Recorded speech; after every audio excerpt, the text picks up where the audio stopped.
Welcome back as we continue our positional rankings for the 2022 NFL Draft. As we get closer to that college football season, we're going to go over the offensive interior. I know it's the most sexy of positions, but we're going to be going over it today. Go ahead, take a look at my other prospect rankings if you'd like. But what's crack-a-lackin'? It's your boy Broshmo, just in case you did not know so. Go ahead, become a bro and subscribe.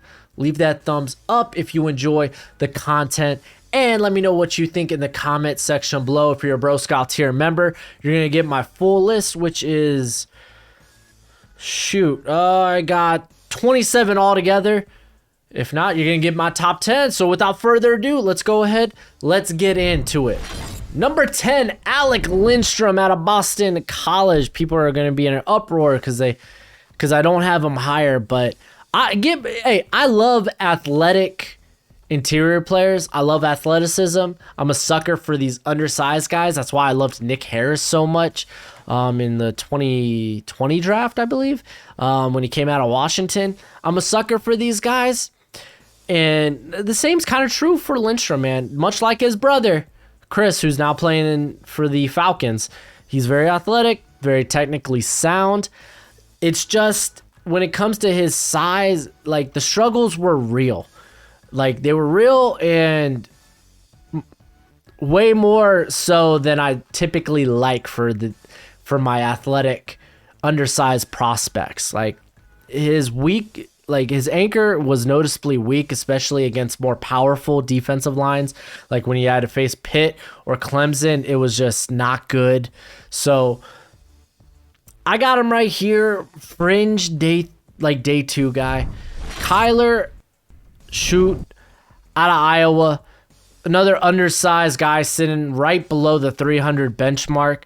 Also, small sample size, not going to help him out too much, just 781 career snaps. However, he was shut down as a pass protector, and that really warrants talking about. This guy was dominant as a pass protector. He only allowed one pressure in 2020, and it was in the opener against Purdue. In openers, you kind of expect guys to be a bit more sloppy. Honestly, the competition though he had to face last year wasn't top tier. Even this year, it's not like he's gonna face high-end competition. Like, I think his best games on the schedule right now are Minnesota and Penn State. So yeah, I like to see, I guess depending on who they play in the bowl, him stack up against like some top tier echelon type of defensive interior players.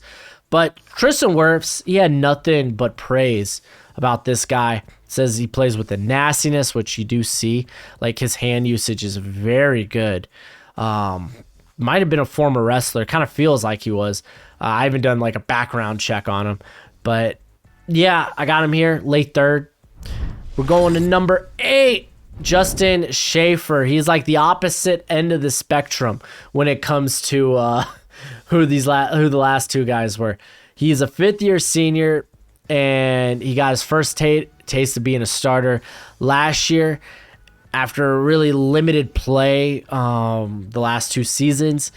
But for the most part, he held his own in the SEC. I like that. That is the tippity top of the competition you'll ever see in college football.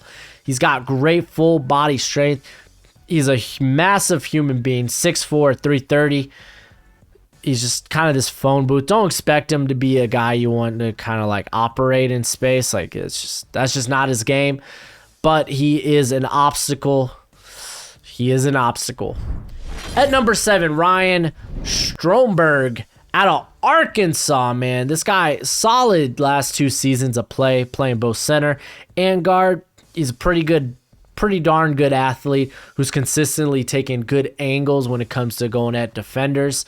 He does a good job at getting to the point of attack and really physically imposing his will. Like, he's got some strong middens, if you know what I'm saying. His grip strength, top notch. There are times, though, this is a bit worrisome for me, that he got out leveraged.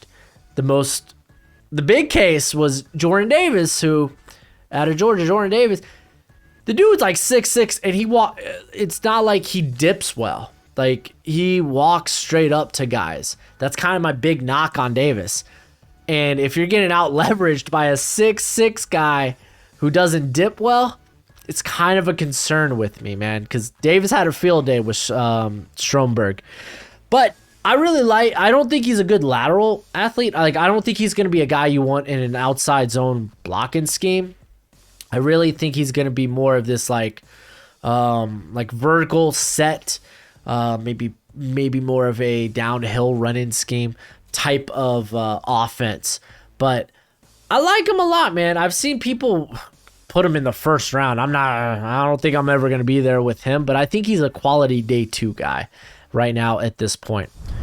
Number 6, Darian Kinnard out of Kentucky. Very impressive. I have him I know he plays left tackle, but he's going to be a guard to me. And he might be 6'5", 345. You kidding? It's like, yeah, I really think he's going to be a guard. Just because he doesn't have a lot of true pass sets. He's not really tested in that regard. Typically, true pass sets, they give you a good indication on how they're going to perform, especially immediately in the NFL. He doesn't have a lot to his name. He's very powerful, obviously at 345, very powerful frame, loves imposing as well. I do like that he just buries guys, like 6 feet under, hey, I'm strong, you ain't stronger than me type of mentality. I like that. He just overwhelms defenders. I just really think he's going to end up in the interior. Some people don't maybe not see it that way.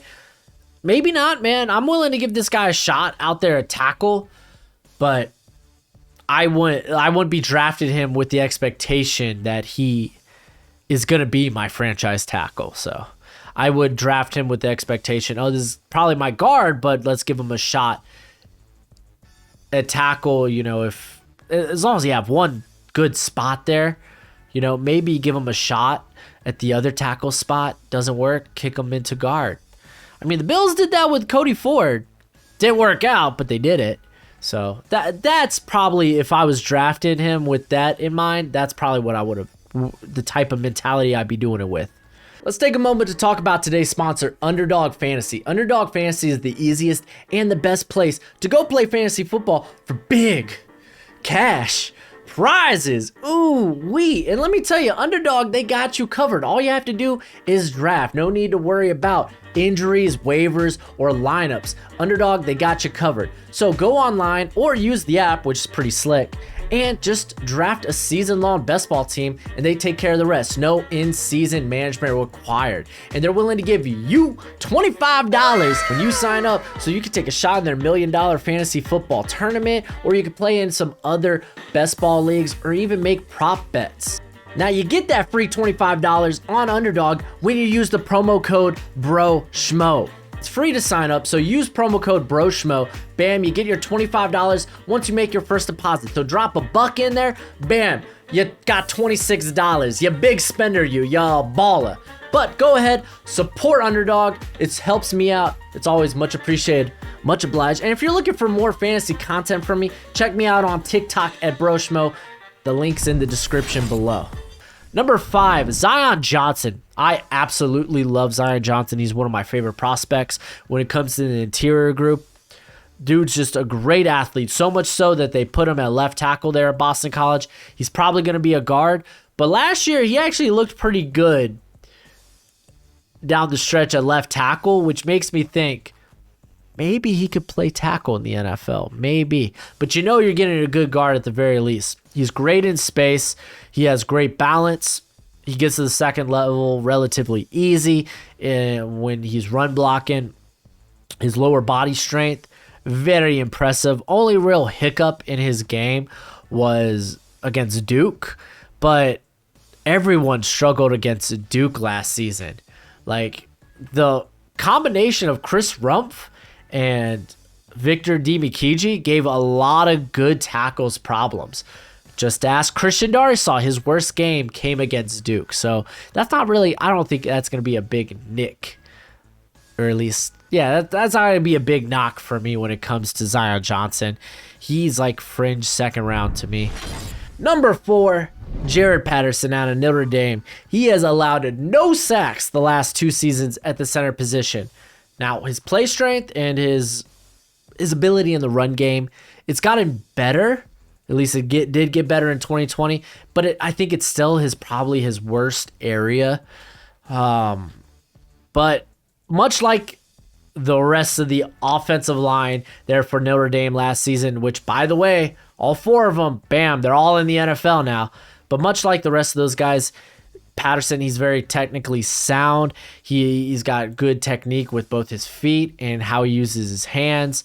Good chance he ends up playing, I think, left tackle, or not left tackle, left guard this season. At least that's what I saw on their depth chart currently. That could change. It would be nice to see if he can play both guard and center in the NFL, but not make or break. I'm a big fan of his game. Again, I love these undersized, athletic offensive linemen.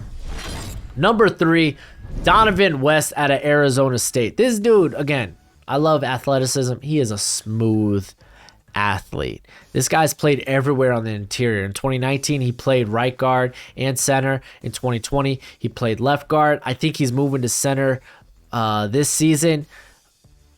I like him. He does lack ideal length, but he uses his hands very well to get leverage on defenders. Often he's the first to the point of attack. Does a nice job of dipping and digging in his anchor. He's not really, you won't see this guy overpowered, hardly ever. He does. I would like to see how he processes and recognizes when a blitz is coming or when maybe there's extra pressure coming. Last season didn't really bite him in the butt, but you saw where it could be an issue where he got where he got beat on a couple of stunts. So again, when you're in the NFL, you're gonna be facing more complex defensive game plans. So just something I wanted to bring up that could be an area of concern. That in the length, but again, this guy's so quick to the point of attack that it's not even a concern. He's got strong hands. He doesn't let them get batted down or swatted away. So there's a lot to like about Dohnovan West. Then number 2, I got Ekwonu out of NC State. Currently playing left tackle. You could bet your sweet cheeks he ain't playing tackle in the NFL. Though he made Bruce Feldman's freaks list. He kind of compared his athleticism, his short area quickness, his explosiveness to Mekhi Becton if Becton were to play on the interior. So, a lot of praise there. He did, like I said, dude's playing guard. Just because in terms of pass protector, he can't stick on the outside. Just how he times his footwork and his hands, like, a lot of times he'll open his hips up first and really his upper body doesn't move with it. So he's unable to really get a good grip on these more speedier pass rushers. And he's only able to get a hand. And I mean, that's just free pressure for days. So kick this guy to the interior. You won't have to worry about that. In terms of a run blocker, again, this guy, he's a stupid strong, powerful hands. He loves using his leverage. He buries guys. He literally, it's violent. It's like, it's murder. It's murder. I wonder if I get demonetized if I say that. Whatever. Don't care. Anyway, my number 1, Tyler Linderbaum. This one was easy. I love Linderbaum. I loved him last season. I thought he should have came out last year. You might look at 289, be like, oh, yikes. But I've heard he's put on weight. He should be maybe closer to that 300, if not above it. He originally played on the defensive line. He was converted to offensive line in 2019. He actually took his first collegiate snaps at center. But, like, dude, there's no one nearly as athletic as Linderbaum in this class. Like, no one can hold a candle to this cat's athleticism. He plays fast, whether it's with his foot speed or how quick and precise his hands are. He's at his best when he is on the move, when he's on the run.